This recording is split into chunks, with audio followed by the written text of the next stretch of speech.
Angel, how much of Christmas is about Santa and how much is about Jesus? 90-10 Santa. Nate Bargatze made the funniest nativity sketch I have ever seen. Rejoice, for God's Son Jesus is born in Bethlehem. Let this day be called Christmas, and let it be celebrated each year by gathering with family. Amen. Praise the Lord. Amen. By doing goodwill in his name, Hallelujah. and by putting a big pine tree in your house. Just keep an eye on the actor who plays Joseph throughout this sketch because it's so great. His just utter confusion when it comes to why. Why are we doing the things that we're doing to celebrate Jesus? A pine tree, Angel? Yes, a big pine tree. And God commands the pine tree shall be decorated with glittering glass ornaments of incredible beauty. Also with garbage that your children make at school. Angel, forgive me. How does a pine tree decorated with glass balls and... Garbage. Yes, garbage. How does that celebrate the birth of Jesus? I don't know. Oh my gosh, this is already so accurate. Christmas trees with the glittering ornaments of this incredible beauty, plus garbage your children made at school. It shows how Christmas traditions tend to just pile up, and eventually the traditions become more familiar than the actual Christmas story. And it's like Joseph's kind of all of us maybe taking a second to hit pause and go, well, wait, what does any of this have to do with Jesus? But there is more to Christmas than the pine tree. There will also be much drinking of eggnog. And what is in eggnog, Angel? Egg and nog. I love me some eggnog. And people will sing many joyous songs. Songs about Jesus? A few boring ones, yes. I know what he's talking about. There will be songs about you, Mary, and you three wise men as well. And will there be songs about me, Joseph? There's going to be lots of songs. Most of them won't be about what's happening here.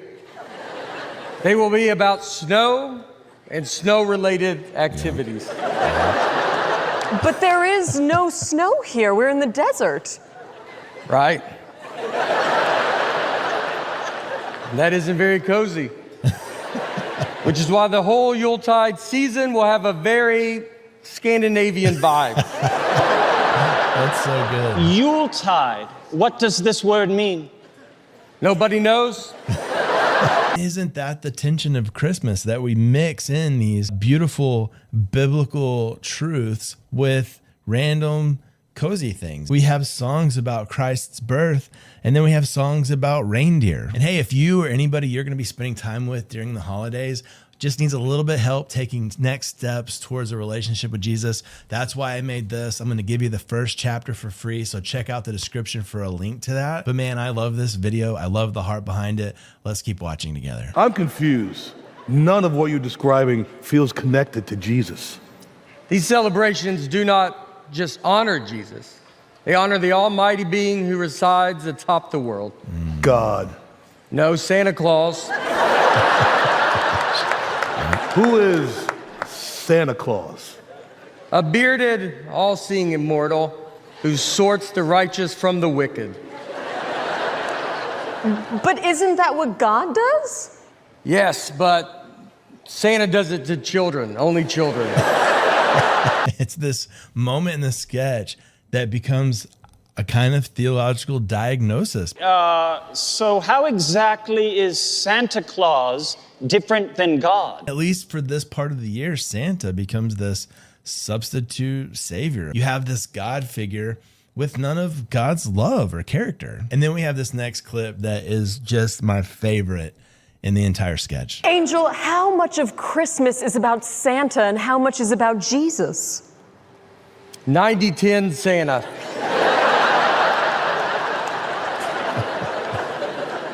But do not fear, Mary, for on this day the faithful will gather in houses of worship and honor Jesus' birth for 1 hour.